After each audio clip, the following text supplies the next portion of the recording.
Hey everyone, how's it going? Welcome back to the Download Illuvium news. Can't wait to share with you today's episode where we talk about everything that happened in the town hall. Karen has prepared for us some really great documentation on what Kieran said, what it means, and everything that it means for Illuvium in 2026. Is it bullish? Is it bearish? Are we excited for it? Personally, I'm excited, but there is a lot to unpack here, and some of it I might not be super thrilled with, but I'd like to say that most of it I am. Either way, I'm very excited for the future Illuvium has in store, especially since they've managed to extend the runway to such a generous amount. So, yeah, well, I'm just keen to play the MMO. What do you mean, you guys? You guys keen to, like, test out the MMO at some point next year? Absolutely, 100% sooner the better. It was really... I do want to try it, but I'm actually already. I love being back and being this guy. I'm going to disagree with Salad. Not the sooner the better, because I think that's the exact trap that we fell into with the launch of the overworld. So take a bit more time if needed. Make sure that that first impression is super, super important. I mean, like private testing. That's what I was referring to. More so the private testing. It doesn't have to be released yet. I'm not going to stream it. I'm not going to make any content or nothing. I just want to test. Is the support side of things actually, first off, is it actually a thing? Is it fun? That I want to do it. But yes, in terms of actually releasing, take your time.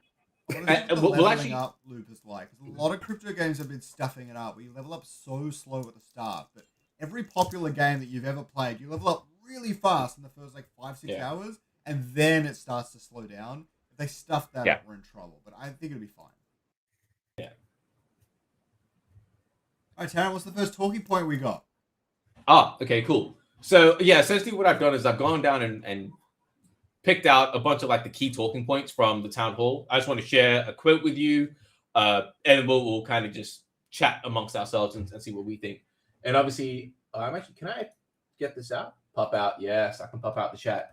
So anyone in YouTube as well, feel free to throw your comments in and we'll kind of discuss it together. But so obviously the big thing that Kieran kind of talked about was the cuts. That the team is going under a restructuring. Obviously, there was a tweet that came out earlier today, I think, from Roger as well. But yeah, so Kieran was stated one of the good things was that every single person put their hand up and said, we'll take a pay cut, and not a small one. So a very, very substantial pay cut.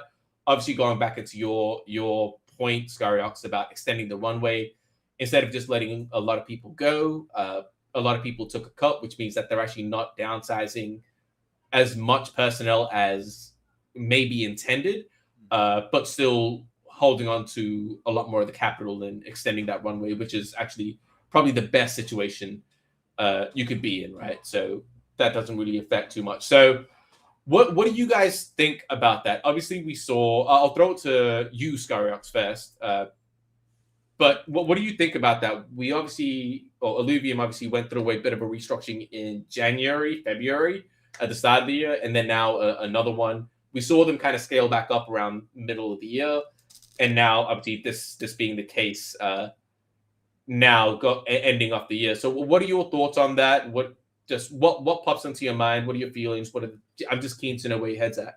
Yeah, just for a quick little bit of context, he mentioned that they've got 18 months of runway now, and their burn rate is about 300k instead of 480k or so. It's really funny because last week I made a video where I was talking about what kind of Illuvium needs in terms of revenue and how it can get that revenue and stuff like that. I said that I kind of hope Illuvium goes down like I actually said 300k. I put it in my document and everything. 300k burn rate at some stage to achieve this.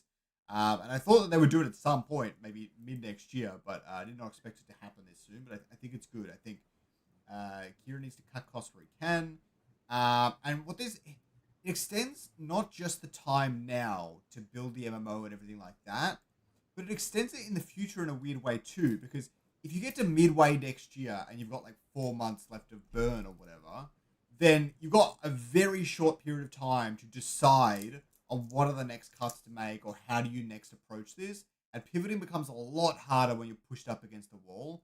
But now, at that stage, if they need to do something else again, they've got a whole 12 months of time for them to actually manage the situation. And that's what matters the most, is making sure that time is on your side. You do not want to be doing this in your final months.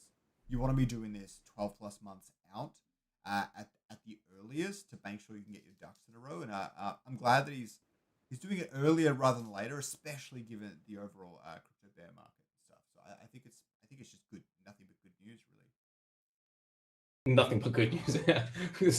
Silent, what's your take on it all? It's sad for the team, and it's rough, and I hate that Kieran's in that position as well. But in terms of survival and the health of the project, No, it makes sense. I think it's Yeah. Like, it's definitely not a fun situation, No. but in terms of just black and white objectivity for a business is binary. It's either you win or you lose, or like it was a decision that had to be made, and it's better that it was made than not. But yeah, Simon, what's your take on it all, man? What does it signal to you about the team offering to take huge cuts the way they are? I don't think Kieran mentioned specific numbers, but he kind of alluded to substantial pay cuts, as the quote says. Yeah, of course, when it comes to that, like, I never liked, I guess, hear that people that are like possibly trying to like feed their families or going into the holiday season, like the timing, definitely, it all sucks. I don't like hearing that people either got cut completely or had to take a substantial cut. But in terms of business, if this is what helps you keep you going, keep developing, then it is like for the sake of the business, for the sake of the game, and overall positive. But I still feel for all the developers, and then especially for all those who were like completely cut out. I'm curious where you guys are at regarding the prioritization of certain departments. What do you think that Illuvium should be prioritizing right now? Obviously, development is number one, but when it comes to sound design, when it comes to animators, when it comes to other art team beyond, for example, I don't know, just in marketing, even admin and ops and QA, I think we've been pretty lean on QA for quite some time. But what would you guys say would be like the top 3 to 4, or whatever? Just pick a random number that you guys want, but a top prioritization in terms of departments and deliverables, and probably the lowest priority as well. What do you think should be cut? And obviously things have already changed and things have been restructured, but curious to know what you guys think about that. I don't know, Silent, you can jump in.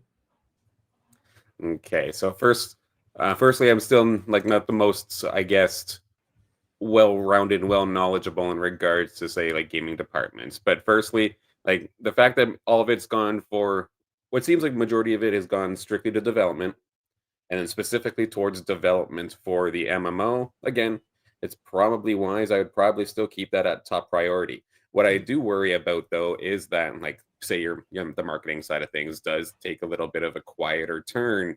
Like, you can kind of see, like, I have notifications on every single time Illuvium posts. It's weird that I don't see them up there as often anymore, but it is still there as long as it's there enough, like, even though, like, showing that, hey, like, we're still here kind of thing while development's happening. As long as you could do that, like, A-okay. And then as much as this kills me personally, we're taking esports out back and shooting it. Like, it has to essentially go down in terms of priority, because it's, again, one of those things that's nice to have once the project is finished. Yeah. But like, say for Arena, that's a finished project. If that's something you do want to do a little bit sometime down the road, okay, sure. But that can't be the big focus for this year. Yeah. I definitely actually agree that the marketing, and I can see Soda saying this as well, marketing should be low. I 100% agree. I think the priority should be, and in terms of art, it really depends on what the artists are working on. I think the number one priority is developers. Like, we need a product. That's the whole thing. Yeah. Everything of this is riding on a product. A lot of the foundation of art has been done with the Illuvials and this and that. I understand you need animators. I understand you need environmental artists and things like that. I understand that fully. But a majority of it has to be developers to get this actually going. And even, I wouldn't say you need a bunch of game designers. You need 1 or 2 that are like spearheading it, understanding what the North Star is, and providing that guidance and alignment for everyone else to actually work towards. I think that's super, super important. In terms of marketing, I agree. I think marketing can slow down quite considerably and go back into, hey, we're building. And when I was going crazy, so I don't know if people know this, but we went from posting like one post every 2 days, and then when I ran it up to like 15 posts a day, and this is when what's that? The Illuvium intern ran it up to like 15 posts a day. That was kind of crazy, and then it went down to 7 and went down to 4. I think even keeping it at 2 posts a day, completely reasonable, just to kind of and just understanding and actually keeping it structured, just showing that, hey, the company is alive, the project is alive, there are things and there's some progression happening without it being like, hey guys, look at us. I think that's super important, and I don't think you need a super large marketing team. So esports. Yes, I might use different words than shooting it out back, but yes, that has to be deprioritized. And we've got a topic about it later, and you were deep in the esports side, so I'd love to get your take on that later as well.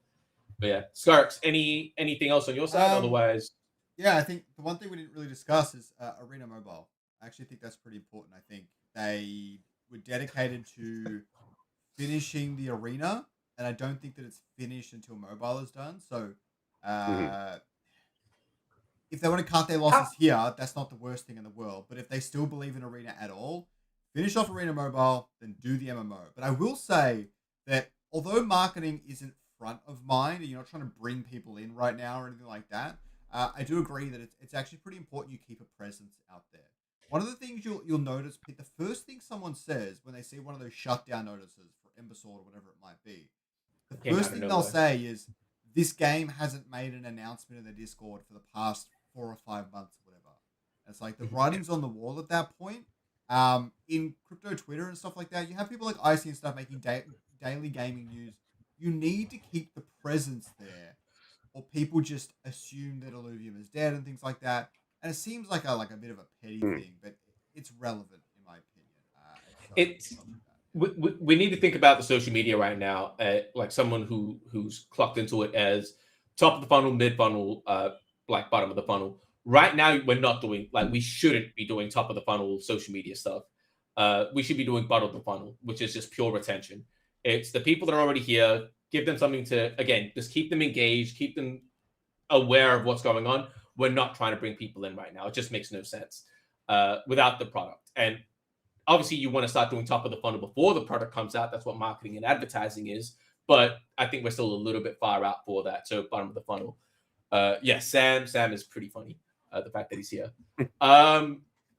Yeah, cool. Anyway, anything else from you guys about this particular thing? Or actually, one last thing. All right, just check my audio quickly. Oh, it is really low. Holy crap. Okay, hold on. Let me in, I dare you. Jesus Christ, Sam. Sam's trying to get us all fucking canceled. Oh, boy.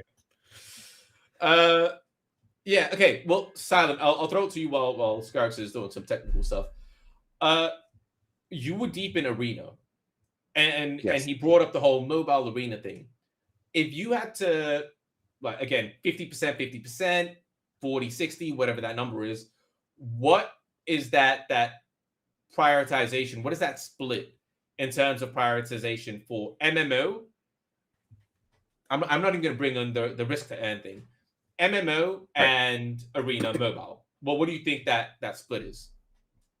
95 MMO, 5 Arena Mobile. Okay, cool. They just delete the Arena. Just delete it entirely at that point, honestly. Like, it's like slowly but surely, like, you've got the game essentially made, but you got to just kind of port it over to phones and whatnot. Like, you can kind of, I feel like, take your time with that. And optimally with a setup kind of like that, maybe there is a world where you kind of hit one game right after another. And, like, say, Arena Mobile comes out, and then maybe like a month or two later, the MMO comes out, and they kind of are like both kind of not sharing the hype a little bit, but like the entire ecosystem as a whole has a massive update rather than just a slight update for those, I guess, onboarding more players. But I don't know. You could put a little more priority onto mobile if you really wanted to. But I know, at least personally, I would hard focus MMO.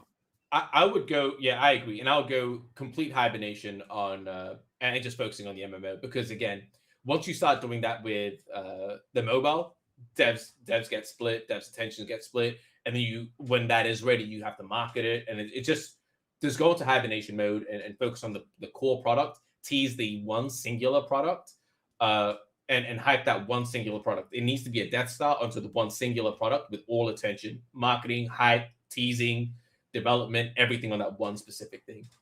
All right, cool.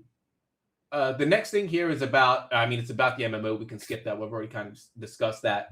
But the one after that was about the crypto gaming space. So obviously we know that we are impacted by the market. That just is what it is. We've seen Scoriox, you kind of mentioned.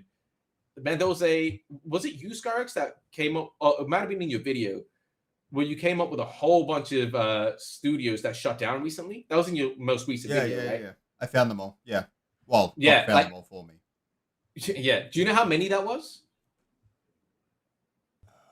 Maybe 20, but really only 7 or 8 that you know about.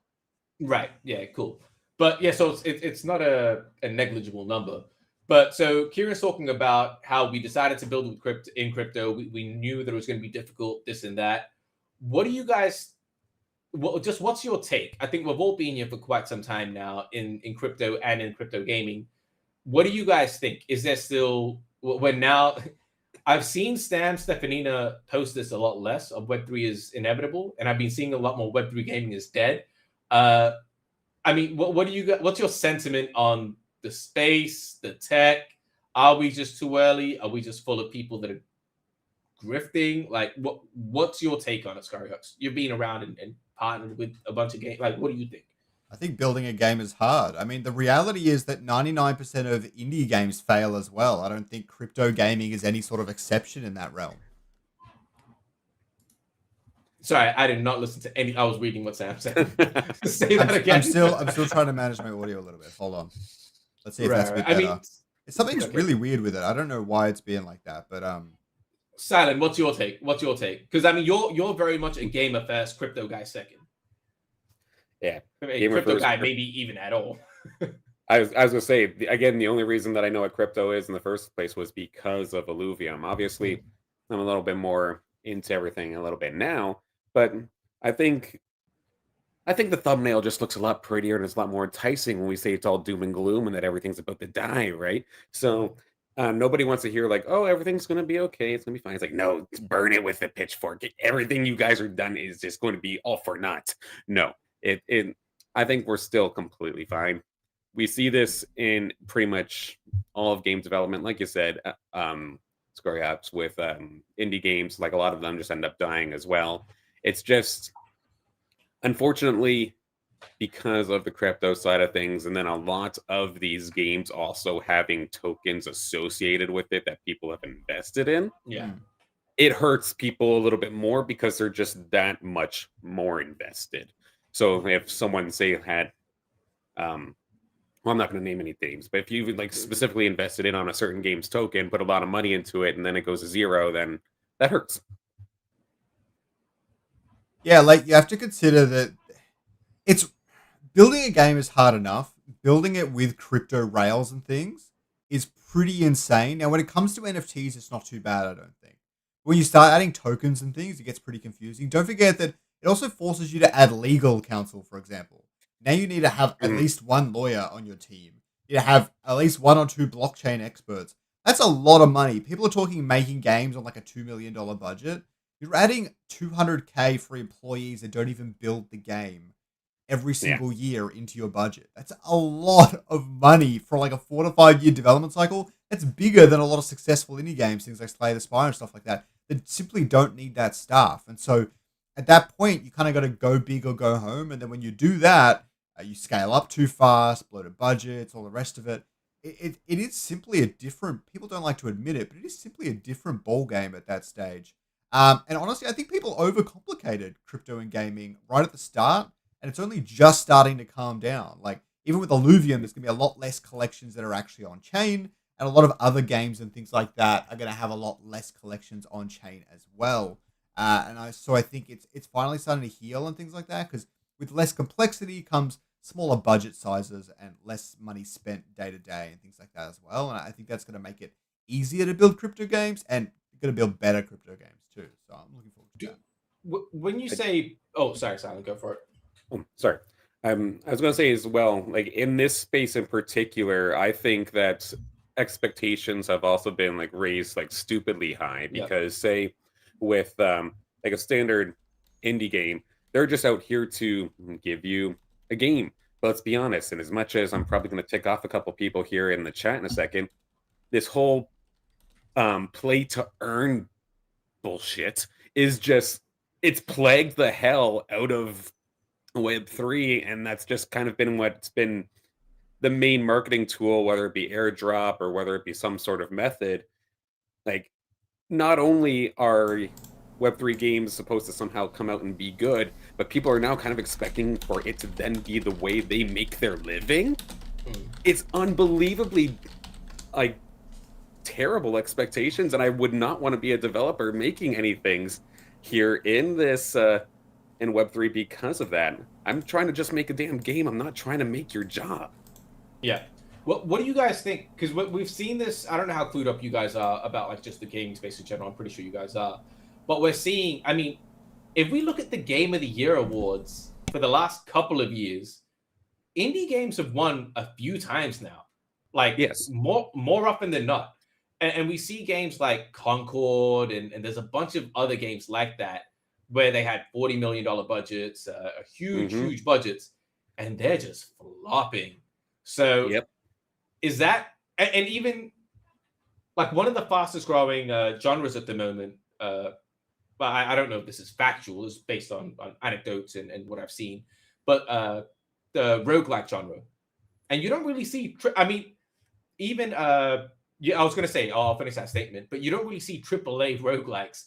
But, and then as I was saying that, it came to my mind that the Donkey Kong Bonanza that came out on Switch 2, the first DLC, and that DLC came out about a month after the game launched, the system launched, was a roguelike. The DLC for Donkey Kong Bonanza was a roguelike. And so that genre is all just indie games. It's all just AA games, single A game. It's all indie. So in terms of the crypto stuff, I know back in 2021, it was Illuvium, it was Star Atlas, it was, what was the other AAA game? It was pretty much those two. Yeah, it was pretty much those two. I know that was touted as like, thanks for the interruption. Like it was touted as like, oh, AAA, that's the way that we go. But what do you think? Are we, after all of the shutdowns, okay, the question is, do we think that the current Web3 games in the ecosystem are going to survive and make something happen? Do we think that we're going to get new games that come in? Are they going to lean towards AAA? Are they going to lean towards indie? Or are we going to see actual games in the Web2 space that are already developed and start incorporating this? What do you guys think? So for, I guess, myself personally, when I look at anything in the Web3 space, at least right now, it's like, okay, this is basically Call of Duty, but Web3. Yep. This is basically like insert whatever like space fighter or fighting game. This is just this, but in Web3. We need to hit some sort, if we can find like Web3 games that are just doing something different, and it's not even just Web3 that needs to be doing this, it's just any game studio, which is a risk because of course you're going after something that's not been proven to be successful, but you need something that's essentially brand new and different. Like say here with Illuvium, I think I've said this on oh, go ahead. Sorry, I just want to cut you off real quick. Welcome to the show, by the way. No worries. One of the things I actually disagree with. Oh, we just need some, and maybe I don't disagree. Maybe it's just a semantics and the vocab that we're using. But I don't think that we need something new. I was watching something or reading something about a lot of the games that have done really, really well recently are actually just games or systems that we know that have been revamped creatively. That's all it is. It's not like a brand new idea. Like, I don't know if you guys have seen the game Bullish Pit. Have you guys seen that game? No. Maybe in passing. Okay. It was a game that came out pretty recently, I think this month or last month, and it absolutely took over. Roguelike game, and all it is just a person shooting. It's a scrolling game, and you're just shooting balls, and you get better balls, and you're shooting, and it destroys blocks. That's it. But it's a concept that's been done already. But outside of that, there's a little village thing that you build. It's the same kind of concept, just revamped a little bit. And there was another roguelike, Balatro did really, really well last year. And that's just a poker roguelike game. I'm talking all roguelikes, but another game that started popping up recently, I forgot the name, but it's a bowling roguelike. So we're all clued up on, even Tetris 99, we're all clued up on these concepts of Tetris, poker, of shooting the ball and destroying blocks, like bowling. These aren't brand new ideas. They're all ideas that we're all familiar with. They're just done in a creative manner. I think that's the thing. Rather than trying to reinvent the wheel, it's maybe trying to I was going to say redesign, but that's probably not it. Just trying to revamp or try to spruce up the wheel is probably the way to go, rather than trying to fix something and be an inventor and create something brand new. I'm not trying to say that to stop people from trying, but Zed Run, was it called Zed Run? What was that horse game that blew up? Yeah, Zed Run. Something. Zed Run, yeah. Horse racing. Holy shit. Crazy concept. We've never heard of that before. These are all concepts that we've heard of and it's super easily digestible. I think that's, considering that we're dealing in the crypto space, adding something brand new and unique into something like what you said, Silent, where you have never dealt with crypto before, that's a big hurdle to get over. Let's try and get. And that's where I was going to end up popping in here, because yes, we could revamp something and have like the Web3 variant of X game or something along those lines. But what is that going to actually get somebody who's someone like myself, who does not care about Web3 implementation as much, more so that the game is good? And if I already know, like, oh, this is basically Web3 Call of Duty, well, I'm probably just going to play Call of Duty. I've done this in Web2. I've done this with Web2 stuff as well. Like, just not even hopping into the crypto side of things. Of course, big StarCraft nerd. I love the hell out of it. Stormgate came out, which is basically was supposed to be like another RTS, another kind of StarCraft style. I downloaded it, I tried it. It's like, I could just be playing StarCraft right now, and I'd go right back. And I feel like that would be the same idea, except I fear with the Web3 games that just the process of getting onboarded, and if you want to truly get invested, kind of understanding some of the technology, that hurdle, I do believe, is still actually way too damn high to the point where people are going to say, yeah, I'm just going to go back to what I already know. Yeah. No matter how good the game is. It feels like we're still, again, maybe I'm just completely wrong with this, but rarely am I ever wrong, so I'll just say it. But it feels like we're still in the dial-up stage of crypto gaming. Yeah. It feels like connecting to the internet, your mom picking up the phone, disconnecting you while you're I don't know, I was going to say playing RuneScape. That might be a different timeline, but like it's just these really annoying things that you have to deal with. And I don't think that we're there yet. I think we'll get there soon, and we've been saying this for a long time, since soon. But I think it is inevitable. The timeline is very, very blurry, but I think the core concept of ownership just makes sense, man. Like, you look at these kids, what do they ask their parents for Christmas? They don't ask for new shoes. They don't ask for a branded hoodie. They ask for V-Bucks. They ask for skins and digital things that they can show off to their friends. So the idea of digital ownership is so obviously there. It's just the implementation has been so shitty. I'll just say shitty. That is just it's not there yet. But Scoriox, how's your my time for my hot take? Yeah. Okay, you guys have completely missed the point. All right, number one, free to play died. It's gone. It's dead. Completely dead. All right. Every single successful free to play game of the past 5 years has been made by a mainstream name. That's just how it is. There's maybe 1 in a million that have actually succeeded. Not a single one of the indie games at the Game Awards or otherwise in the past 5+ years have been free. You paid to buy the game and then you played it. Not a single crypto game works that way. Okay? Crypto gaming is not suited for that. How do indie games succeed? They make a pretty decent game. It can be short. I know people that have paid $5 for a game that had a 100k budget and they smash the budget, right? They make a shitty game. It does well. It sells okay. Maybe it took them 6 months to make it.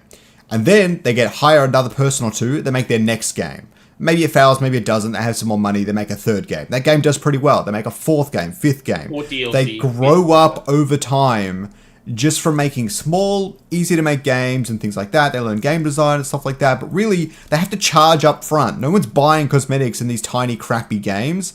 And crypto gaming can't even sell games for a flat upfront cost because none of the games are finished. You can't sell a game that's unfinished. It doesn't really work. Unless you're Satisfactory and you sell an early access. Great game. Doesn't matter. Point is, the indie games all charge up front. I think crypto gaming needs to start doing that. Now, currently, crypto gaming's main revenue source that has worked so far, Cambria and Axie Infinity have done it well, is secondary marketplace sales, and them taking the percentage of that.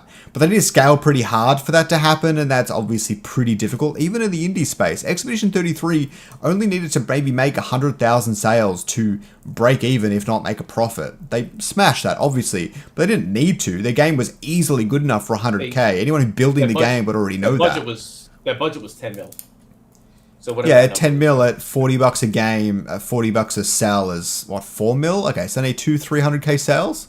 Still pretty good for I mean, they were AA studio. They're not like super indie or anything. But the point is that no crypto games are able to sell up front because that's not really how the crypto gaming system works. And not a single free-to-play game that isn't from a household name has worked. It's gone. It's free-to-play died a while back. League of Legends and Dota are successful and stuff. Every new Battlefield and new COD, sure, because they got the free-to-play battle royales or whatever, right? And then you've got something like Marvel Rivals, which is using the Marvel brand. Obviously, it's a good game, but if you have someone that isn't Marvel making that game, no one plays it. No one spends money in it. It dies really quickly. They live off the popularity. A perfect example is Concord. Concord is, I mean, it's an Overwatch clone, but it's pretty much the exact same thing, but without the Marvel IP, that should crash and burn. You could say that it was marketing, it was this or that, but yeah, no, you're 100% right. Yeah, and so that's just the reality of that. And once I started to realize that free-to-play is dead, everyone's going to start pivoting their strategy. They really do. But we've seen things in crypto gaming actually work. Just some people don't recognize it. Cambria is a really good example. This risk to earn thing, perfect for crypto, perfect for degens, perfect for gamers, perfect for everyone in this space specifically, and it works quite well. So, can you explain for me, but for people in the audience, what is the Cambria model? Like, I don't understand it super well, but basically it's like permadeath MMO, I'm pretty sure. So basically you get all your resources, you go into a PvP area in an MMO, and then if someone kills you, they take all your shit, right? Or if you kill them, you take all their shit, you try to extract with it, get it out, sell it, whatever, craft new shit, go back in. Basically, it's a PvP roguelike, where if someone else kills you, they take all your NFTs and assets and other stuff from you for the most part. Which is exciting. Very, very exciting. If you're into MMOs, RuneScape and stuff like that, and you degen gambler as fuck, then it's the perfect game for you. And it's the thing that crypto can do really well that traditional gaming can't really achieve. They can't really do pink slips in the same way, and so I think that's why it does so well. No, that's a very fair take, and I actually agree with the upfront cost. But like you said, you need a product to do that, right? Without a finished product, you can't. I mean, you can do it with early access, but it's just not the same thing. All right, let's move on to the next thing. I'm very curious for you guys, and also the chat. I really want to see the chat light up for this one. Is the focus on MMO launch and the community feedback? That's exactly what you guys were talking about beforehand. About I just want to get my hands on it. So Kieran said that we want people to stress test. We need to get critical feedback from the people that have played the overworld before. So obviously, it looks like, and it sounds like, and this is being made very obvious, that Kieran wants to see the community involved. Obviously, I believe he kind of mentioned some influences. But before we go into any of that, I want to ask you guys, as community members and people that have played the overworld, I know, Silent, you're still actively playing it. What would you like to see the marketing rollout for this be? So would you like a closed beta test that's just ongoing? Would you like it available for a week, a weekend? How many people would you allow in? Would you like stages of it? How would you see it scale up? Like, I would love if you were the CMO and you could decide it all from scratch. What would that look like to you, and why? Personally, I think it would just always be short-term closed tests, because in theory, because we're actually getting stuff that we're going to be owning, right? But if it's a closed test, I imagine you're resetting things over and over and over again. So keep it as a closed test, assuming that you're going to be resetting everything, and just all the way until release. To be completely honest, as much as I would love to have a longer period of a more open beta or a true early access, it's kind of then making it so that people are getting ownership of stuff prior to the actual launch, which could be a little bit nasty. So honestly, just to keep it simple, just keep it closed, and maybe a couple weeks at a time. And so a couple of weeks at a time. And what would you say in terms of scale? Like, how would you start it? For the first one, would you say 10 players? Would you say 50, 100? And how many people would be inside the community versus outside? Because obviously you want... The thing is, a lot of people from the inside fail to be super critical because, as you mentioned, they're invested, that they're seeing things through a different lens, but also that they're most invested, which means that they might give the most honestly. I don't know, right? But so what would you like to see? Yeah. Again, give me a number that you'd want to start off round one with, and what percentage would be internal to the community and versus external. If we started off with the very, very first one being about 50 people, let's say split it 2/3 to 1/3, 2/3 of it being people within the community and 1/3 being outside of it. Then we go to another one where maybe you can up the number a little bit and then kind of make it closer to 50-50, because it's not like you're making content with it as of this very, very moment, right? So you're not going to necessarily be reaching out to streamers or content creators or anything along those lines right now, because it's not worth their time. They can't make anything out of it. So I guess in this instance, what do you think about what do you think about the concept of, especially in the Web3 space, influencers are the trendsetters, whether we agree with that or not? Let's just use that as the premise. Yeah. And for them to... what their experience with Illuvium has been in the past has been, hey, we had super high expectations, fell flat. We want to now see, we're starting to see leaks, and we're starting to see some excitement again. To keep them on our side and to keep them hype about it is to get them involved. So yes, they can't make content, but they feel like the insiders. They feel like they're getting a first look. And if it's promising, it's going to keep them on our side without the content. Do you buy into that, or?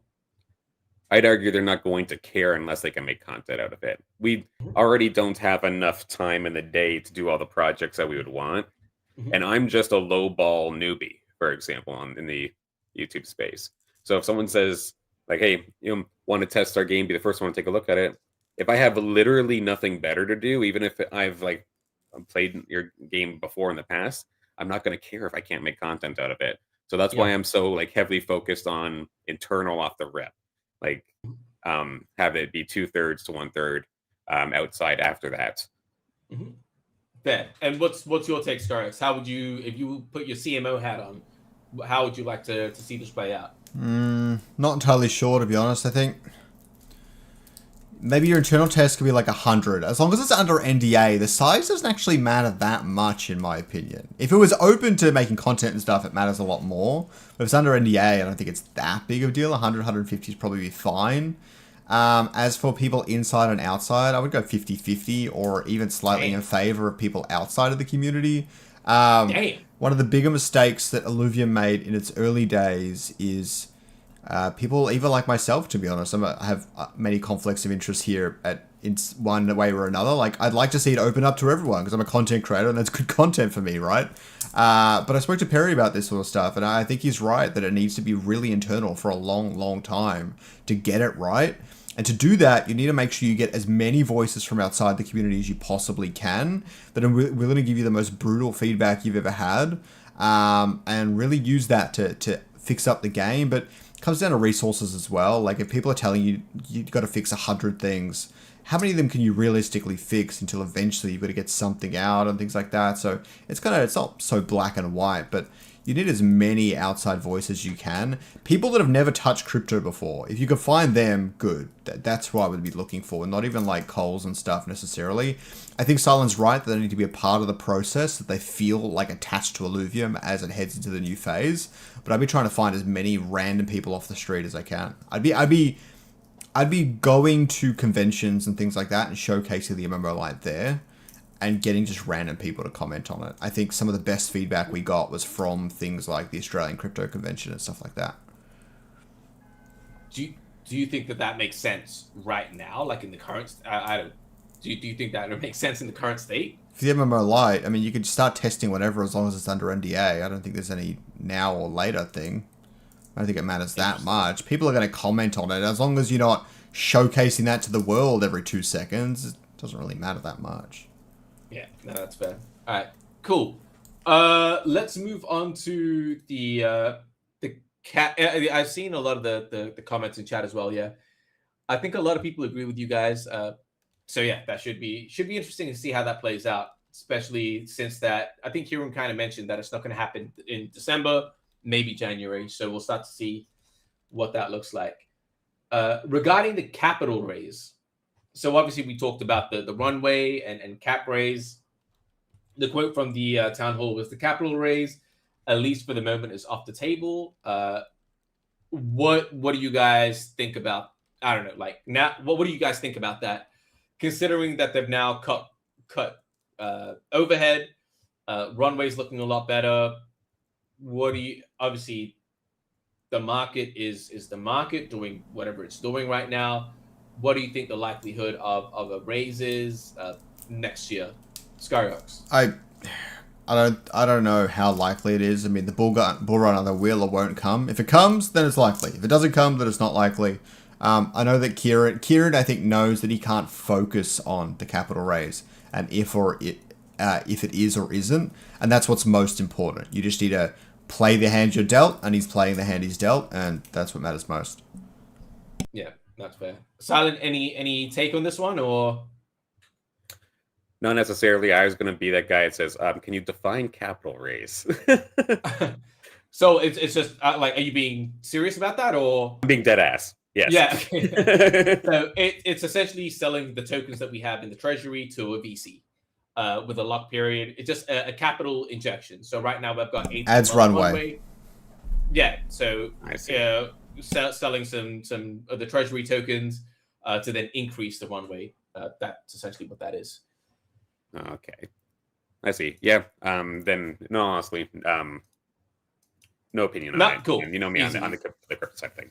Yeah, completely fine. Like I won't say too much about that. I think, like you said, it's based on token price, based on just risk reward. Like there's so many variables into it that I'm just not an expert at. So I'm not entirely sure. I'll leave that to the experts. It's basically impossible at these token prices.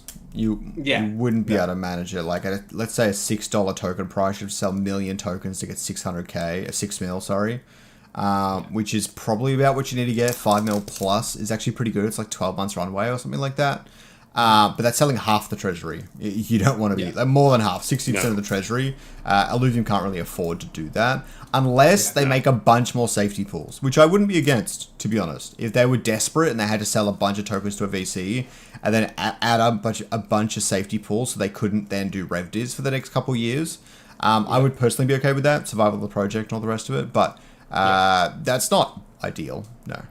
Yeah, it's not ideal, but again, it's a lever that can be pulled. I believe, how much is we've got a $10 million safety pool right now, and half full, 5 mil pending. Yeah. So I mean, the fact that got raised to 10, thanks to Josh, that's a big move there. All right, moving on to the something a little bit more fun. I know Kieran's been alluding to it. Scoriox, I think you have been alluding to it a little bit as well. But the risk to earn concept. What can you share? I'll quote what Kieran said. It's something that could quickly get the attention of other ecosystems out there that are very much into risk. games that are generating hundreds of thousands of dollars with this style of model. Obviously, you talked about Cambria. What do you guys? I think there was a bit of a. I wish I actually prepared a little bit more for it. But there was a thread in the feedback section about the risk to earn, and it's been popping off. But what's your take? What can you share about it, Scoriox? I'll give it to you because again, I'll just give everyone the context. Basically, without going into too much detail, it's an alluvial battle royale. You put your alluvial NFT into this battle royale of some kind. I mean, none of the details are sealed. It could be 1,000 alluvials, 10,000 alluvials go into this pool. They'd run around, kill each other off, and last alluvial standing wins. And all the alluvials well, they haven't decided on these sorts of things. That's what the feedback survey is for. So I recommend going and put your stuff in there. But one of the ideas would be that all the alluvials that are fighting in the battle royale or whatever get burnt, right? So you're essentially anteing up your alluvial, hoping they win and take the grand prize. But if they don't win, then they die and they get burnt out of existence, which is pretty exciting. So the most exciting part of all this, and Soda's been alluding to this earlier, is actually that it's a different audience. So Illuvium Beyond was targeted at crypto natives rather than crypto gamers or Web2 gamers. But it's a pretty niche product. It doesn't really cast a wide net anyways, even though it does target that crowd pretty well, especially when NFTs were hot and all the rest of it, right? But this game, this risk to earn game, targets all. I think it targets all of crypto exceptionally. It doesn't matter if you are already in Illuvium, if you care about Illuvium, or if you care about anything. If they make it interesting enough to watch, it's a really fun to watch crypto gambling product. And I think people could tack on it really quickly if you can build cool narratives around your alluvial's struggle in this event. And you can watch it play out and things like that. That's going to be the hardest part to execute if they can. I think, it targets a really wide audience, which none of our other products currently do. And so I think it's valuable to any ecosystem. And that's really where my position is on it. I actually do really like the concept of it. A couple of things coming to mind is the concept is good. The implementation needs to be super thought out. And what I mean by that is focus on the UX. I think a lot of things have gone out where UX has come second or even third. An example of this is Beyond. Beyond was absolutely crazy in the first couple of waves. We had people like Seaton and others that were willing to go super hard on it, and the product was there, the UX wasn't. The fact that, I mean, what wave did we get multiple disc openings in? It was like wave 4, right? Yeah, it took a while, but to be fair, the IMX and the blockchain side of things does hold you back a bit on that. We are going to ZKVM, which makes life easier. Maybe, again, I'm not the technical expert here, and I'm not sure. And I'm not sure if it was even thought about. Maybe it was, and you are right. There were technical limitations, but something with the risk to earn thing. What I would really like is someone to not fully plan it out, but identify all of the UX potential UX hurdles and solve for them, or even just optimize it, the opportunities that are there. I think I saw someone, like an example. I'll give you an example is, okay, the idea of everyone putting up their alluvial and then the last one survives. Everyone else gets burnt. Brilliant idea. Does that work if there's 50 alluvials? Does that then become slightly RNG? If it is slightly RNG, what's that level of RNG? Because if I win one match with this crazy alluvial, the next match, because I'm facing up against 49 people, the chance of that winning is well lower than what it is. Do I just lose? Is there time to build that narrative? Is there a chance to build that narrative? These are the things that I would like to see considered. Again, the concept is fantastic, but the implementation needs to be really understood on. If I am a player, I would what's the right number? Is it 4 wins in a row before my thing dies? 5, 7? What is that number where that hits the spot for a user experience level? And also I saw an idea which was really, really good, and I don't want it to be left out. Again, it's crazy. We were talking about this with not in this episode, but in general. it took a long time for spectator mode. Like, that should be a thing. Like, there's no way you can go into risk to earn. And someone brought this up. It'd be good to see people being able to bet on this. Yes, let's not come out with a product that's half-assed. Like, if the concept is good and it is really good, it needs, like, all angles need to be looked at. And this is not an Illuvium problem. This is a crypto gaming problem in general. This is not even a crypto game. This is a crypto problem in general. So many products are shipped half. No, man, I'm being generous when I say half finished. Barely started is probably a better way to do this. But we need, if the concept is good, polish it. Well, again, I understand runway. I understand all of these things, but this risk to earn thing could be a really, really good thing. And I don't want to see it mishandled and not live up to the opportunity. But yeah, I love the idea. I think it's great. Two completely different audiences compared to the MMO. I just hope that it's properly prepped for and understanding all the user issues. But yes, Silent, what are your takes on it? All right, I'm gonna tick some people off. So here's the dad coming out of me here. So what this is like, first off, I want to preface this saying that I think this actually does sound like really, really cool in theory for an adult audience, because what we have here is we're anteing in, putting in something of value that we cannot control with the theatrics, and the better thing that we have, the better chance we have of winning, or potentially, like, the more money we put in, the more lines we could possibly win on. This is a slot machine. Yes. This is basically a slot machine. It is what it is. And then if we start betting on it, okay, we've just become a pit fighting ring as well. So what I do worry with the MMO being a more like all audience thing, do I then want to see any of my sons when they grow up and are playing these games, do I want them to technically know about this risk to earn mode? I would not. This is 100%, like Scoriox, you called it out yourself, that it's true on true. It's gambling. It's 100% gambling. And I hate that, especially in Web3, but we see this all over the place, that the only way profitability is made is through gambling. And it's so goddamn frustrating, because I just know by the time my sons grow up, they're going to be absolutely plagued with this bull crap. I've already seen it happen with my college esports players, where they wouldn't even be playing Counter-Strike, but they would blow their rent. They would blow their food on CSGO skins, CSGO lottos, and stuff like that. This is basically CSGO lotto, but with alluvials. And I've seen people destroy themselves. However, is it going to possibly be a make or break thing that keeps the entire ecosystem and game alive? Probably. Is it going to be entertaining and fun to make content for?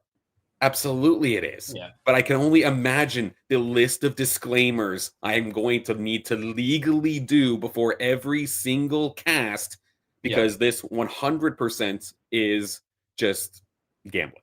What's the take on? Yes, we see it in FIFA. What is it? The FIFA Ultimate Team. I hate that shit so much. The thing is, I think most of us hate it. Even Dota skins, like, it's just everywhere. Mm-hmm.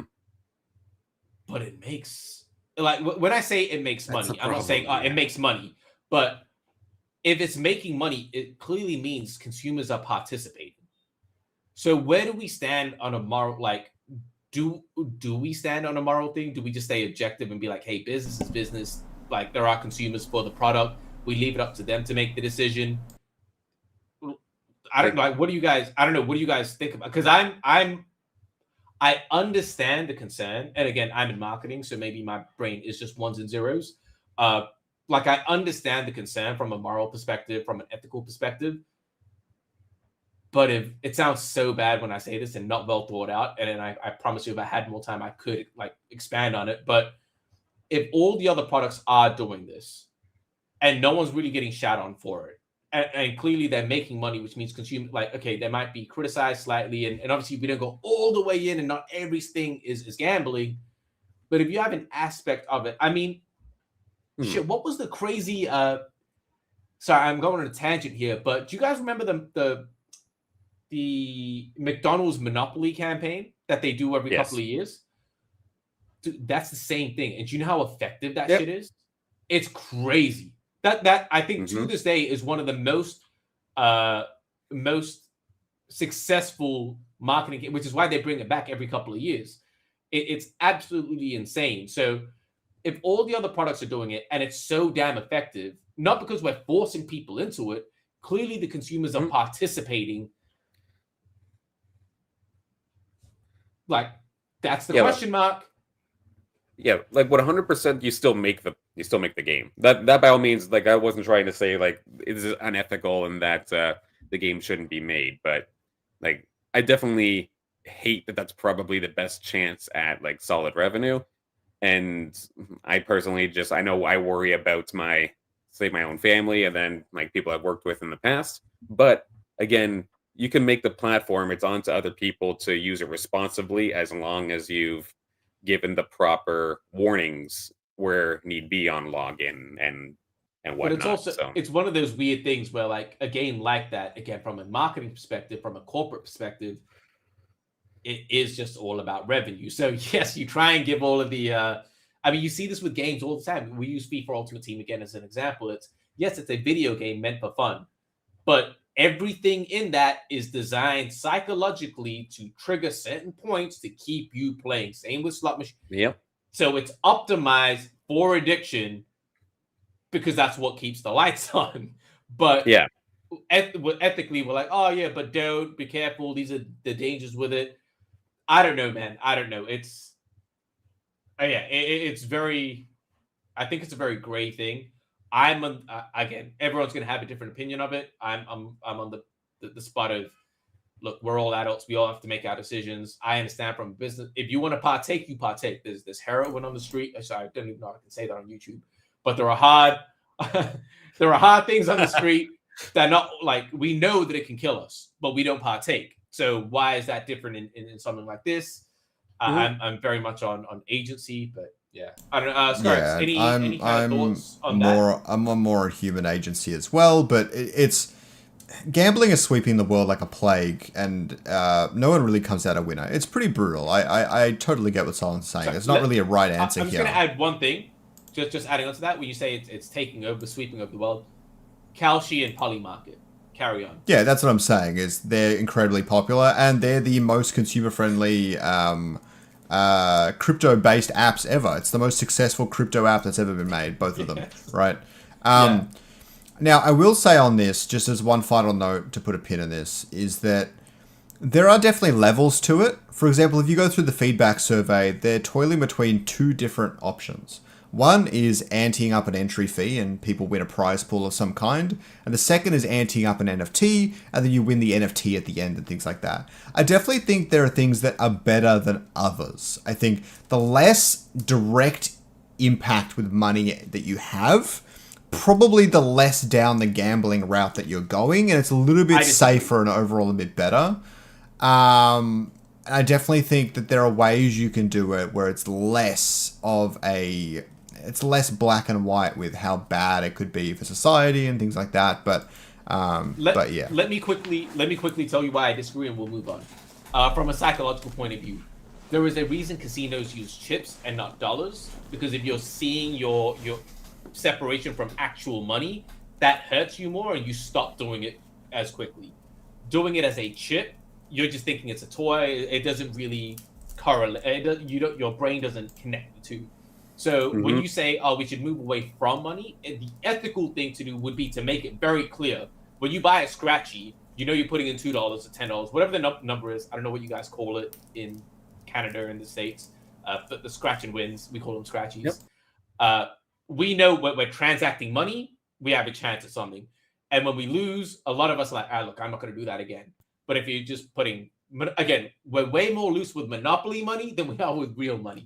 I get that. The ethical thing is to keep it as money. Hiding it as something else is where the, again, you see a lot of kids spend V-Bucks. No, there's no way if they were given $50, they'd be spending $50 the way they would spend X amount of V-Bucks, because it's not real. And we're all adults.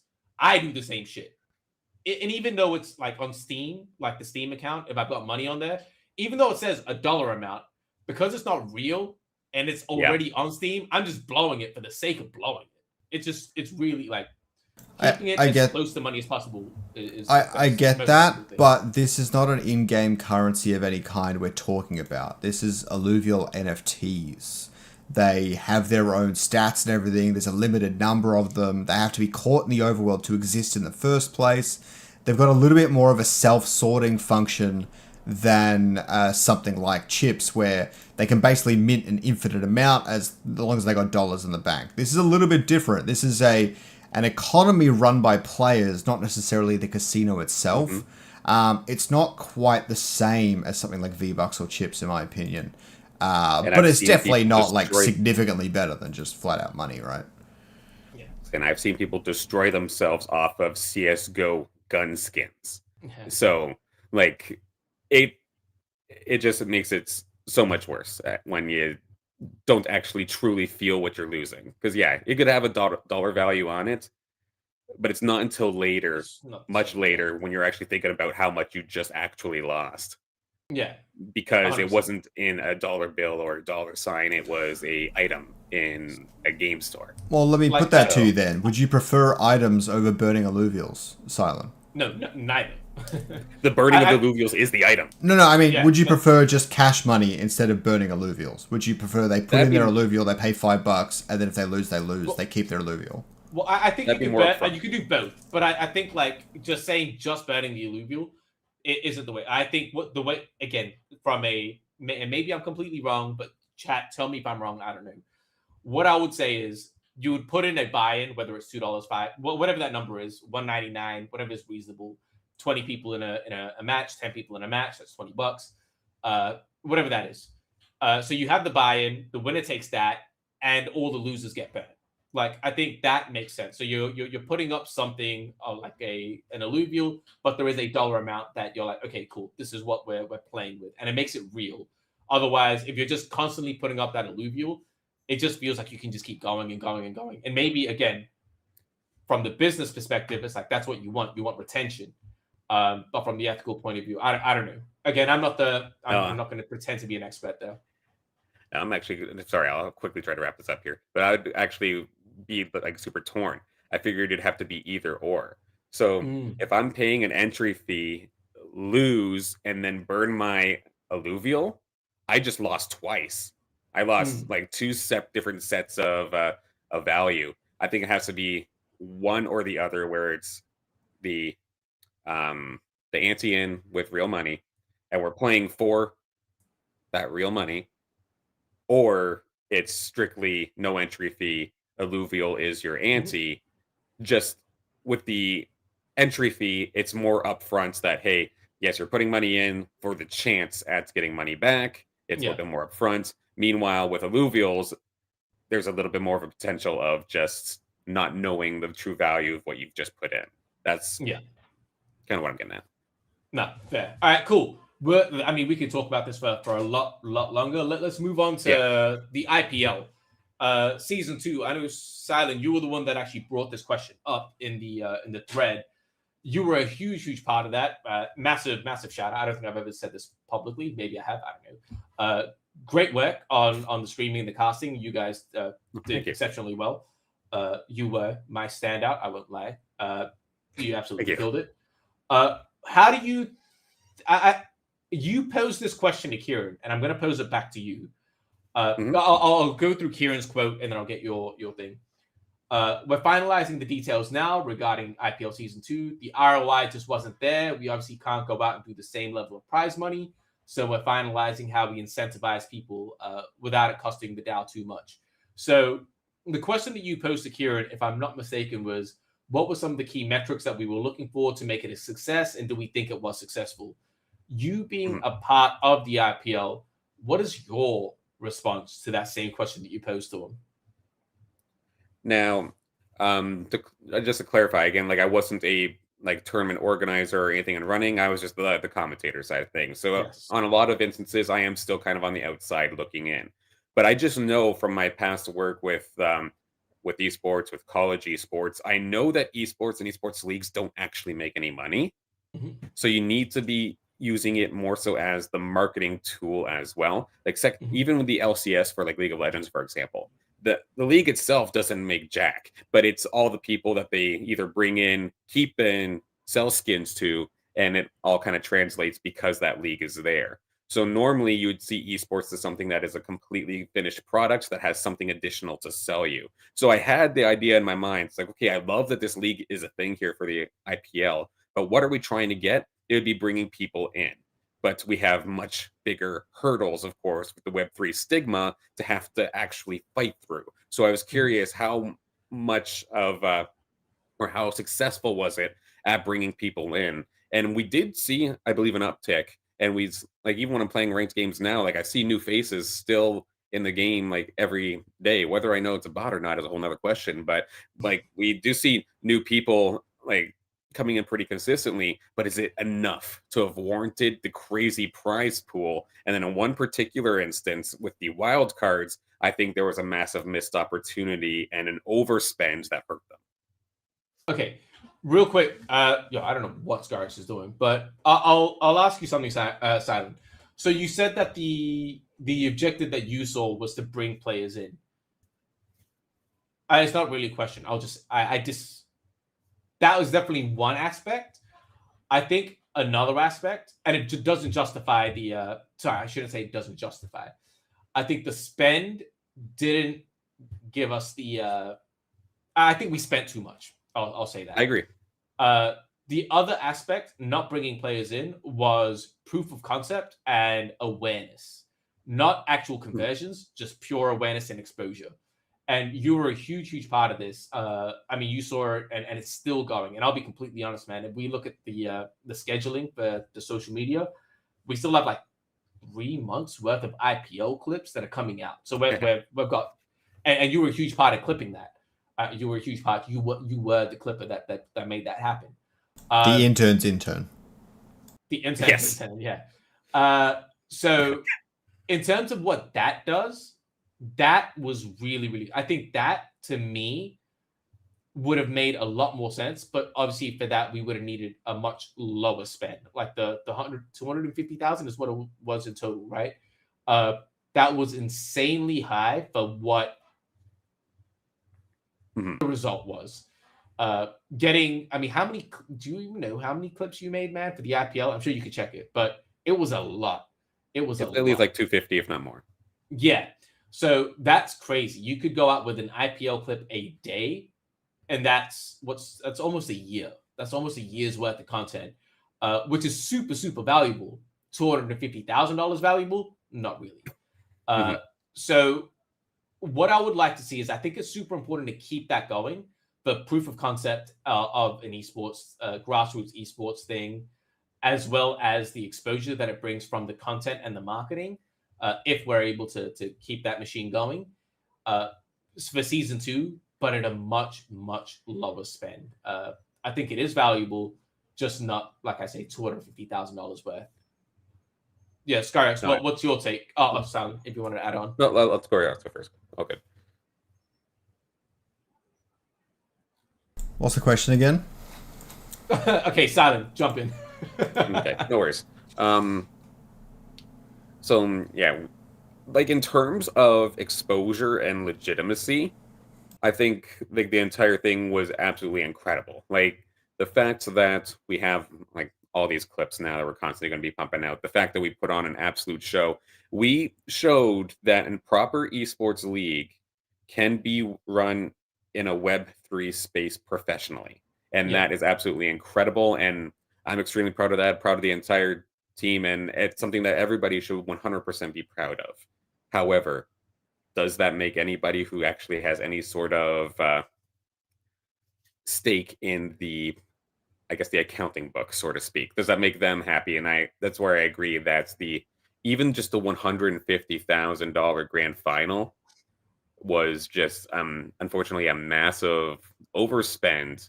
And the thing that I brought up a couple times before, but it's this whole the wild card misplay, because I believe the prize pool was that big, to try and bring in professionals from other esports to come into the world final, have their shot, expose Illuvium to like their audience as well, and like bring them in and have more eyes, and all would be fantastic. But I did not see anything in regards to the wildcard slots until 5 days, I think it was, before the actual grand final. Mhm. And like somebody making a post in regards to it. And at that point there, you're not going to have any professional, even if you're guaranteed them the minimum of $300 of the prize pool for getting last in the world's final, for them to possibly like maybe picked up the game and streamed it and whatnot.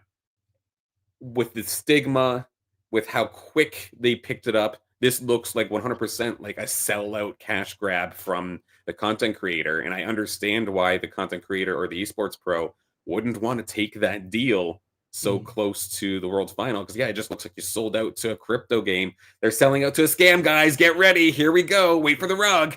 And, like, it's just going to be that kind of crap placed onto that content creator. And they don't want any of that. Yeah, I also think the onboarding, like the thing is, we did start with the IPL with a lot of the wild cards coming in, trying out. They just didn't make it. Like so I don't think there was a big push for the grand finals when we see, because you don't want to expose. I mean, maybe I'm wrong, but you don't really want to expose a brand new audience or a Web2 audience to their favorite streamer or one of their most liked streamers, content creators, whatever it is, playing a game and getting absolutely crushed. Like, does that actually do any good at all? Like, what is the purpose? And we test. It wasn't just a 1 test, 2 test. We tested them out in sit and goes, fell through. We tested it out, giving them complete wildcards into the tournament, completely fell through. A couple of the guys that we did see in the guild, like all the guild were actual TFT guys. Yeah. The only reason they did well is because they were grinding this shit. Like, they were in it, not just a wild card. Right. Yeah, they were I don't know. Like actual players. And it was just more so like the grand final wild cards is the one that I was kind of curious about. But what happened there? But again, yeah, it would have been weird just having some random, or not random pros, but having these pros come in and probably get slaughtered in a world final stage. It probably wouldn't have felt very good. So just the wild card idea in general just unfortunately didn't hit its mark. But because it was introduced and advertised so early, it just kind of bit us in the end, it looks like. Yeah. So I think my take is that the game really wasn't ready, but I do agree that it's really great as a retention tool and to like hype up the community and get them more engaged with the project and things like that. I think that's all really great stuff, but from that lens, maybe the prize pools and things could have been a lot smaller and things like that. But when I say the game wasn't ready, I've been thinking about this a lot more lately as I've been playing different games and things. What's a game I've been playing recently? I don't know. I played some Battlefield League and stuff like that, right? The point is that a lot of really popular games are easy to learn and hard to master. I think Dota and League are a pretty good example where it's really easy to just pick up like an easy champ, play them, and have a good time. And then if you want to really master that champ, you're going to play them 1,000 times, right? But you're going to enjoy every single one of those 1,000 games because you're trying to learn and improve and get better at the game and stuff like that. Illuvium Arena doesn't really have that. It's incredibly hard to learn and then way harder to master, which is not really a fun experience for anyone. And I think we saw that with the TFT players. They jumped in, they had trouble learning how to play the game to start, even with my amazing beginner guide at their disposal, right? They had some trouble trying to learn how to play the game and they started getting wrecked, and that's not really fun for anyone. We need, that's some of the biggest things that Illuvium needs to fix, especially before mobile, is some of their onboarding side of things and then some of the progression side of things. Like, can you play and have fun without being particularly good at the game? Right now, that's not really the case. Like, with TFT, since positioning is much less of a thing, it's a lot easier to just click shit and get shit on the board, you know? We had, like, there was an IPL pretty early on. I forget what it was. It might have been week 2 or week 3. Maybe in the first 4 weeks, whatever it was, there was an IPL where we had 4 wildcards, I think it was. All of them world players in TFT. 3 of them lost they came 8th in every single game. So clearly something was not translating. Something was not coming across. So yeah, I mean, it'll be interesting. Okay, before we... Oh, sorry, Sam, did you want to say something? My final thing here. Like, here's my comparison. Teamfight Tactics is Super Smash Brothers. Illuvium is Tekken. It is a massive difference in terms of difficulty. Like, you can pick up Smash and just like play around. You probably have the gist of it. Meanwhile, you play Tekken and you don't even know how to throw a punch properly or like line up even a 1-2 combo. And that's kind of the same issues that we see. We basically have a like Tekken level difficulty in an auto battler, which is beautiful in certain aspects, but tough in the others. And the key difference there is Super... No, I'm going to say the same thing as you, I think, Taran, is Super Smash and Tekken still have the same final result. They're still just as hard as each other to actually master and become really good at the game. But Super Smash is such a lower barrier to entry. It's like on a whole other level. I was just going to make a joke and say, as a professional Smash player, that I am very much insulted. But okay. All right, okay, to wrap this one up, and then we'll go into the last two. We'll run through them very quickly. For IPL Season 2, two-part question. We'll start with a simple yes or no. Do you think we should have an IPL Season 2? Yes or no? Yes. Yes. Yes, okay. Second part of the question. Very simple. Just give me a number. What do you think the prize pool should be? Or what do you think the budget should be? It's fuel. Make it fuel. I don't think it should be... actual real money at all. Okay. Interesting. Well, I think we've merged with the Leviathan Arena, right? The biggest thing for me when I play Leviathan is I want to improve my collection and get better at that and stuff like that. If you reward participation in some sort of tournament series and stuff into improving your collection and becoming better at the game, I think that's a fun progression feedback loop. And I think that's what the IPL Season 2 should be about. What if it was... I'm not saying this is a thing. I'm just spitballing. Well, I'm just saying, what if it was like XP crates? Because now that Leviathan and the stats of your alluvials actually matter, what if you just win? And it is like just a feedback loop. It's not like a crazy esports thing. You don't even 250,000. But you don't even need to make it the prizes. What if participating in a tournament time slot is triple XP for your alluvials in the time slot you're playing the game? Yeah, I'm not sure. But, like there's elements to that as well. Okay, so you're saying, to answer the question, you're saying non-monetary fuel, sure. Silent, do you have a dollar amount, or are you creative like Scoriox? I don't necessarily have the... Well, I'm going to start with like the grand final. I think the grand final should have been like maybe at 25,000. I think the IPL 1000s had the right idea for a grand final. And then if we were to do the same similar format where, okay, if Grants is 25, the IPL like 250, I don't know, just kind of like scale it down a little bit as seen fits. But there does, I feel like, need to be at least a little bit of a cash incentive for those people to then go out and buy the alluvials in the marketplace that they are going to end up wanting. Because otherwise, like if I'm going to put in the time and money to level up my alluvials and have them in fighting fit shape, if I'm not then getting some sort of money back for their reward, that's going to feel bad. I do agree that some of it probably should be fuel. In fact, even maybe some of these smaller tournaments, like the IPL 250s or whatnot, even those could maybe be like majority in fuel. But especially for like the finals, there does need to be some sort of like cash reimbursement of sorts, I do think. Cool. Well, I'll say, like, again, I'm pulling this number completely out of my ass, and obviously it depends on the duration of the IPL season and whatnot. I think like a $10,000 budget, $10,000-$15,000 budget, just something 20 max, and that's for the whole thing, not the grand final, for the whole thing. But again, that could be 4 months, that could be 6 months. I don't know what that looks like, but something that's again, a 20 is a push. I'd go more for 10 to 15. That's taking into account the amount of content that we're going to get out of it and things like that. If it's done, if the machine is built around it properly. But all right, cool. Let's hit these last two topics, discussion points real quick, and then we can wrap it up. By the way, appreciate everyone in the chat for sharing their thoughts. I know Sam is very, very vocal. I'm sure he would like to see it up here, but he can go and suck a... it's been epic in the chat today. So much chatting and stuff like that. I'm absolutely loving to see it.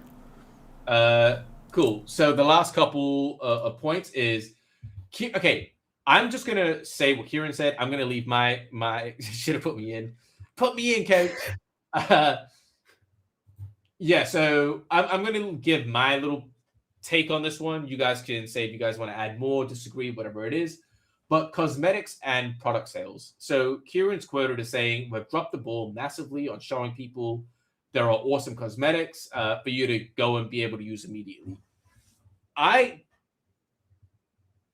honestly don't think that this is a priority. I disagree with Kieran on this particular thing. It seems like such a retention play and such a heavy investment for a retention play that it just doesn't make sense. Because a cosmetic thing is only for players that are already in our games and in the ecosystem. Do we have enough of them for it to go into it? How much effort does it go into actually creating these assets, putting them into the back end and everything like that? How much revenue is it actually generating us versus the effort? I just don't. I would just disregard this as a thing. Like, I don't think this should be a priority. That's my take. Do you guys agree? Disagree? Do you guys want to add on? It's a really weird thing to talk about at this time. I absolutely agree. I will say that cosmetics and making sure it's easy to buy and things like that are really important when Arena Mobile is a thing. But outside of that, I wouldn't be worrying about it. Yeah. And I don't necessarily mind I don't mind the idea that they're turning these cosmetics into like limited time things or limited quantities. I personally like that idea. But for it to be like a full focus, it's interesting. But at least the strategy itself, I don't mind. Yeah. Well, I don't think he's saying that it's going to be a full focus. Again, the quote is just saying that we've dropped the ball, which means that it should be getting a little bit more focused than what it is. Well, I agree with Silent though. I think the strategy that they're implementing now is a really good one. I think $50 was too much, but besides that, I think it's a really it's good. I think it's what League has done for a long time, and it's always worked quite well for them. Where they sell something, they very rarely bring it back, and when they do, they make it more expensive and stuff like that. And it's a really big thing for NFTs. People like that sort of stuff. They like the scarcity of it all and things like that. And you guys know that I believe content is king. If you guys can release like every 2 weeks some sort of cosmetic bundle, really tight amount, you're only making 10, 15k on it or whatever. I think people would buy it. Is the point. And I like if you could do that without offsetting too much development elsewhere and stuff. I think it's interesting. Well, let's just say this, and we can move on to the final thing. But I do wish, considering how transparent Illuvium is compared to everyone else, I do wish we would get a little bit more transparency on, and maybe I'm wrong for saying this. I actually don't know. I do wish that we would get a little bit more transparency from the community side about the effectiveness and the success of specific sales, like Beyond, like this cosmetic sale, and that way we can discuss it as a community. And obviously, there are a lot of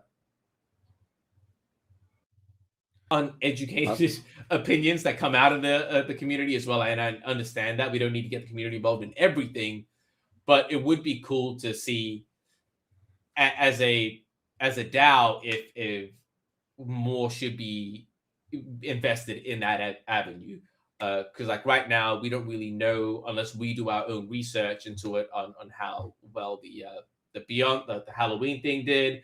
Once this Xmas thing is done, again, should we have done it more, less? How do we get it? Like, how do we optimize it? Do we even look at things like that as a community? That would be cool.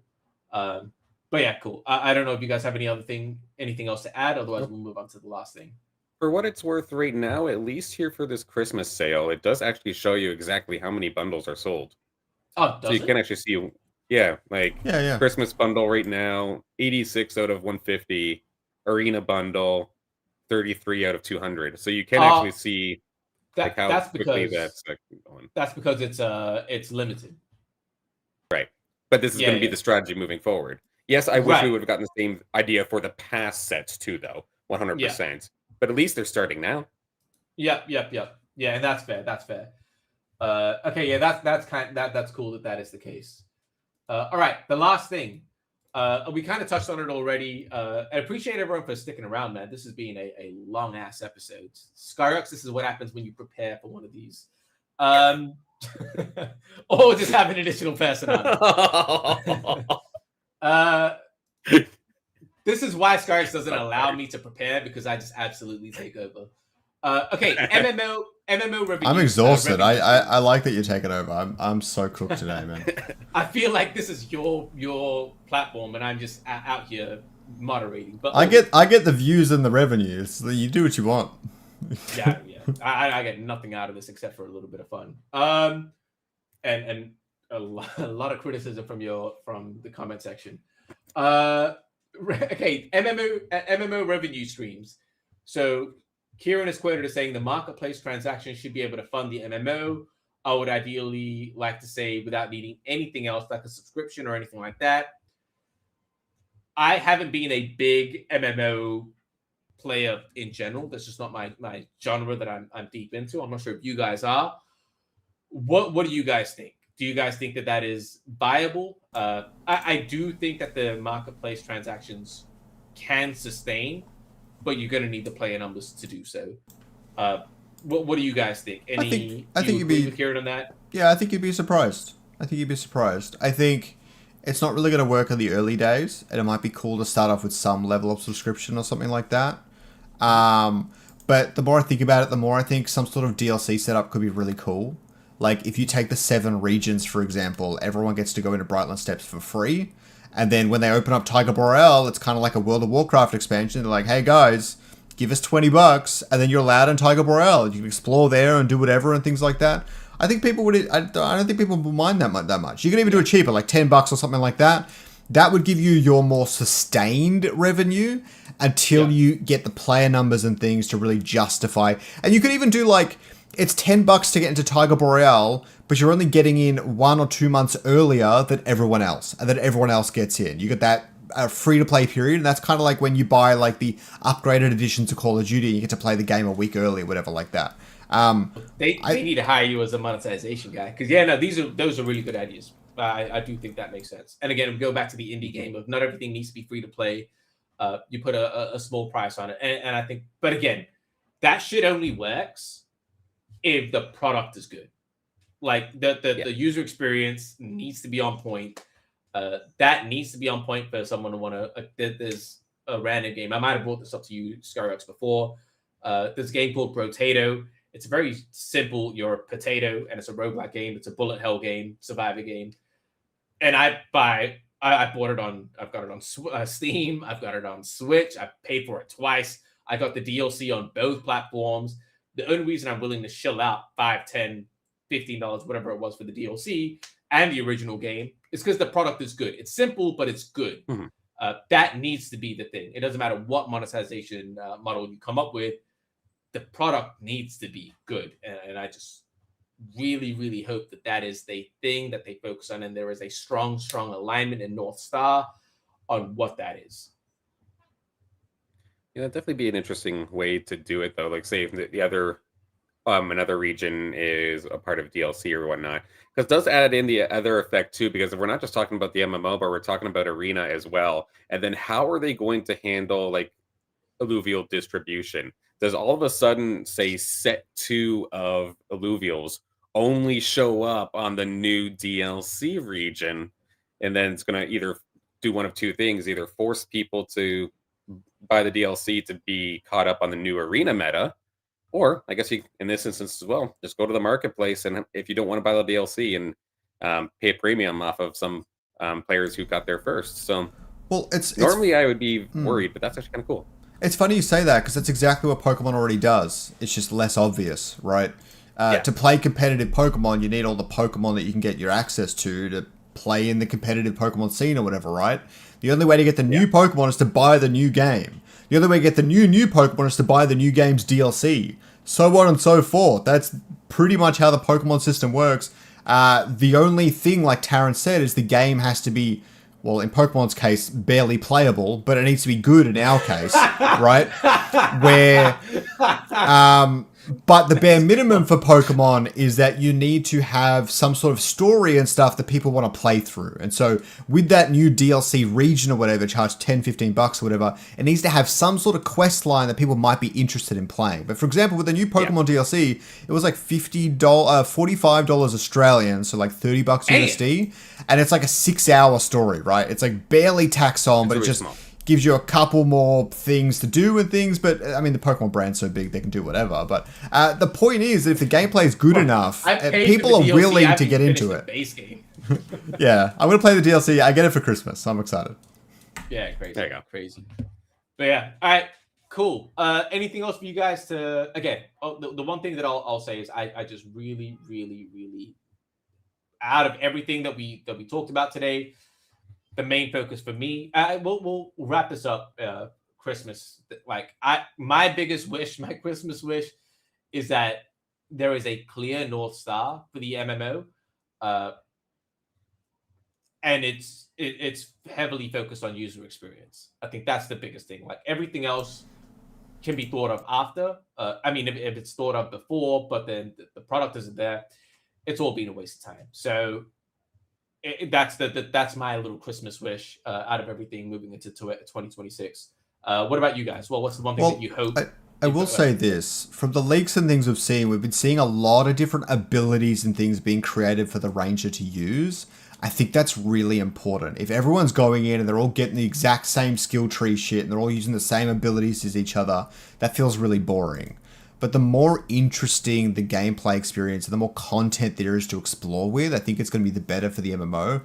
I'm excited for everything 2026 has in for Illuvium. I think the MMO, I don't know how fun it's going to be day one, but I think by the end of 2026, we'll have a pretty coherent game for sure.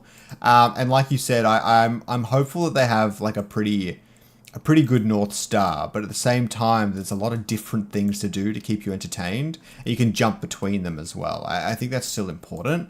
But there needs to be an overall consistency with the progression feedback loop, if nothing else, where you're going in, you're finding things, you're leveling up, you're finding stronger things and stuff. If that's all seamless and not too slow, that's the thing I'm most worried about.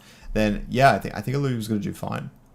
It's user experience, man. Like that's really what it is. And when I say user experience, that's all encompassing of like the economy loop. One of the things that completely fell apart was the lack of syncs and bans. So and Silent, one of the taps that you've talked about regarding the XP being a grind. Like when I say user experience, I mean that in an all-encompassing manner of yes, dopamine hits, the syncs, the bans, the economy, like. How does the player feel dealing with all of in business? It's how do you make the consumer feel good? Like that's really like how do you solve an issue in their life? And in this case, a lot of people play games to escape. How do you solve that for them? They don't want to come in and feel like they're grinding. Like that's you need to figure out how to solve that. And the user experience is the most important thing. But yeah, cool, Silent. What do you have in terms of the wish list, and then we can wrap this up. Unless Scoriox has anything else. I just hope that they absolutely take their time to make sure that they hit the ground running essentially right off the very, very first open play test. If it's the closed play test and whatnot, and there's still polish to be done, then okay, that's to be expected. But the first time that we truly actually get to see it, I don't care if I have to wait until like mid 2027 or longer if it means that the game is coming off smooth. Like we've seen the damage that happened with an early release overworld and an early release arena, and how it essentially nearly got everybody laughed out of the building. And now only now is Illuvium kind of starting to like regain sentiment in the entire gaming community. So I'm just hoping that they take their time. I'm extremely excited about everything. I cannot wait to go into the MMO and like catch my first alluvial and actually have the alluvials attack me back. Mm-hmm. I want to see that. I want to feel threatened. Some of the best times I've had in games are when I'm scared. Yeah. I want those kind of scenarios to actually happen. And I'm completely willing to wait as long as it takes in order to get it. And I'm also, whether it be as a tester myself or being one of the voices of the damn thing, I'm willing to help. Cool.